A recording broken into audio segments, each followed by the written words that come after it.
کہ پھر ایک جامع ترمذی کی ایک اور حدیث، یہ جامع ترمذی جلد 2 صفحہ نمبر 682 682 مناقب کا بیان۔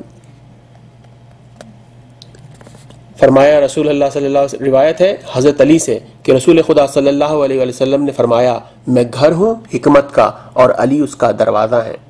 اب اس کی بات کی روایت جو ہے اس کو ذرا غور سے سمجھیے۔ روایت ہے سعد بن ابی وقاص سے کہ پوچھا معاویہ بن ابی سفیان نے سعد کو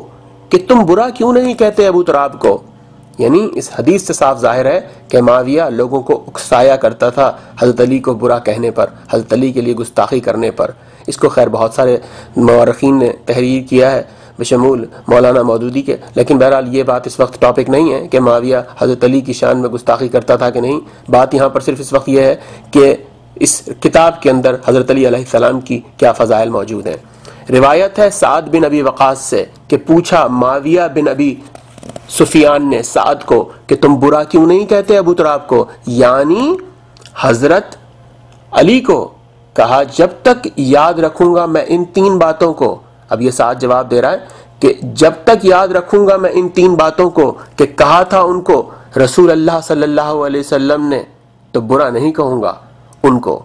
ان میں سے ایک کو میرے واسطے ہونا اس سے اچھا ہے کہ میرے لیے سرخ اونٹ ہو۔ سنا میں نے رسول خدا صلی اللہ علیہ وسلم کو اور مدینے میں چھوڑا تھا ان کو آپ نے بعض مغازی میں، تو انہوں نے عرض کی کہ یا رسول اللہ آپ مجھے چھوڑے جاتے ہیں عورتوں اور لڑکوں کے ساتھ، یعنی کیا میں جہاد کے لائق نہیں؟ سو فرمایا آپ نے کیا تو راضی نہیں ہوتا اس درجہ عالیہ پر کہ تو میری جانب سے ایسا ہو جیسے ہارون موسیٰ کی جانب سے؟ یعنی وہ بھی کوہ طور جاتے وقت حضرت ہارون علیہ السلام کو بنی اسرائیل میں خلیفہ کر گئے تھے، مگر فرق اتنا ہے کہ نبوت میرے بعد کسی کو نہیں۔ دوسرے یہ کہ سنا میں نے فرماتے تھے خیبر کے دن کہ آج جھنڈا لڑائی کا ایسے مرد کو دوں گا کہ وہ اللہ اور رسول کو دوست رکھتا ہے اور اللہ اور رسول اس کو دوست رکھتے ہیں۔ کہا راوی نے پھر رغبت کی ہم سب لوگوں نے، یعنی اس جھنڈے کو حاصل کرنے کے لیے۔ اس کے بعد آپ نے فرمایا کہ بلاؤ میرے پاس علی کو، اور وہ حاضر ہوئے اور ان کی آنکھیں دکھتی تھیں۔ پس آپ نے لب مبارک ڈال دیا ان کی آنکھ میں اور دے دیا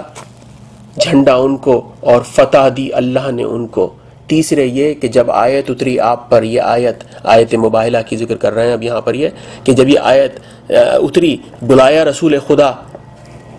صلی اللہ علیہ وآلہ وسلم نے حضرت علی علیہ السلام اور جناب سیدہ فاطمہ الزہرا سلام اللہ علیہا کو، اور امام حسن علیہ السلام کو، اور امام حسین علیہ السلام کو، اور فرمایا کہ یا اللہ یہ میرے گھر والے ہیں۔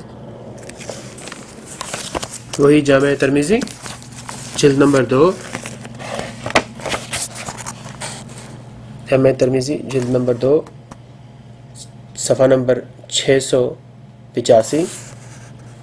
مناقب کا بیان۔ اس میں کی جو میں آپ کے سامنے حدیث پڑھنا چاہتا ہوں، پہلی حدیث روایت ہے سعد سے کہ نبی صلی اللہ علیہ وآلہ وسلم نے فرمایا حضرت علی علیہ السلام سے کہ تم مجھ سے ایسے ہو جیسے ہارون موسیٰ سے، یعنی خلیفہ ہو۔ اس کے بعد کی حدیث روایت ہے جابر بن عبداللہ سے کہ نبی صلی اللہ علیہ وآلہ وسلم نے فرمایا حضرت علی علیہ السلام سے کہ تم مجھ سے بمنزلہ ہارون کے ہو، مگر اتنا ہے کہ میرے بعد کوئی نبی نہیں، یعنی جیسے ہارون تھے۔ اس کے آگے روایت ہے ابن عباس سے کہ نبی صلی اللہ علیہ وآلہ وسلم نے حکم فرمایا ان دروازوں کے بند کرنے کا جو مسجد نبوی میں تھے، مگر دروازہ علی کا۔ اس کے آخر میں اسی صفحے کے سب سے آخری روایت ہے علی ابن ابی طالب علیہ السلام سے کہ نبی صلی اللہ علیہ وآلہ وسلم نے ہاتھ پکڑا امام حسن علیہ السلام کا اور امام حسین علیہ السلام کا، اور فرمایا کہ جو دوست رکھے مجھ کو اور ان دونوں کو اور ان کے باپ اور ماں کو، ہوگا میرے ساتھ میری جگہ میں قیامت میں۔ ایک اور روایت اسی جامع ترمذی کی صفحہ نمبر 686 ترمذی شریف جلد 2 مناقب کا بیان۔ کہتے ہیں روایت ہے ام عطیہ سے کہ بھیجا نبی صلی اللہ علیہ وآلہ وسلم نے ایک لشکر کہ اس میں حضرت علی بھی تھے، اور کہا انہوں نے کہ سنا میں نے کہ آپ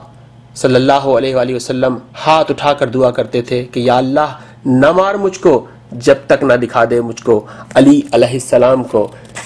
یعنی آپ نے دعا کی کہ وہ زندہ لوٹ آئیں، اس لیے کہ آخر میں ان سے بہت کام لینا ہے۔ اب یہ ایک اور حدیث اسی کتاب جامع ترمذی جلد نمبر 2 صفحہ نمبر 702 ہے، یہ مناقب کا بیان۔ کہتے ہیں کہ جس کا نام قصوہ تھا وہ خطبہ پڑھتے تھے، سنا میں نے کہ فرماتے تھے اے لوگو میں تمہارے لیے ایسی چیز چھوڑے جا رہا ہوں۔ اب یہ گواہی دے رہے ہیں اس بات کی کہ رسول اللہ صلی اللہ علیہ وسلم خطبہ پڑھتے تھے اور فرما رہے تھے کہ اے لوگو میں تمہارے لیے ایسی چیز چھوڑے جاتا ہوں کہ جب تک تم اسے پکڑے رہو گے کبھی گمراہ نہ ہوگے۔ ایک کتاب اللہ کی، دوسرے اطرت اہل بیت یعنی اہل بیت اپنے۔ اسی کتاب کے اگلے صفحے پر 203 صفحہ نمبر 203 پر ترمذی شریف جلد 2 مناقب کا بیان۔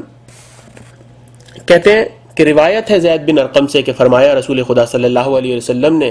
میں تمہارے درمیان ایسی 2 چیزیں چھوڑے جاتا ہوں کہ ایک ان میں سے دوسرے سے بڑی ہے، اور جو بڑی ہے اللہ کی کتاب ہے کہ گویا ایک رسی ہے آسمان سے زمین تک لٹکی ہوئی، اور دوسری میری اطرت یعنی اہل بیت میرے کہ یہ دونوں جدا نہ ہوں گے یہاں تک کہ وارد ہوں گے میرے ساتھ حوض کوثر پر، سو دیکھو میرے پیچھے ان کے ساتھ کیا کرتے ہو۔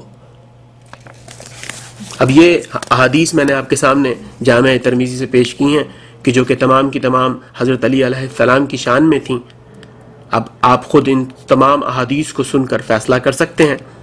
کہ کیا یہ احادیث کے بعد اس بات کی گنجائش بچتی ہے کہ جو بکواس ڈاکٹر اسرار احمد نے کی ہے وہ اس کو اس بات کا حق تھا کہ وہ یہ بکواس کرتا، لیکن اگر وہ یہ کہنا چاہتا ہے کہ یہ بات اس کتاب میں موجود ہے، میرا اس میں کوئی قصور نہیں ہے، اور یہ کتاب جامع ترمذی بہت مستند ترین کتاب ہے اور اس کی روایات کو اہل سنہ والجماعت بڑی قدر کی نگاہ سے دیکھتے ہیں، تو پھر میں اب آپ کے سامنے کچھ ایسی روایات پیش کرنا چاہتا ہوں، جبکہ میرا دل نہیں چاہ رہا ان روایات کو پیش کرنے کا، لیکن اب میں پیش کرنا چاہ رہا ہوں تاکہ یہ بات ذہن میں نہ رہ جائے کہ ہم اس لیے اس روایت کو ترجیح دے رہے تھے جو حضرت علی کے باب میں تھی کیونکہ اس کتاب میں تھی۔ اب آئیے مزید ان روایت کی طرف دیکھتے ہیں کہ جو اس کتاب میں بھی موجود ہیں۔ وہ کیا روایات ہیں؟ ایک سیکنڈ دیجئے مجھے، میں ذرا وہ جلد اٹھا لوں، اس کی پہلی جلد جو ان چیزوں سے بھری ہوئی ہے۔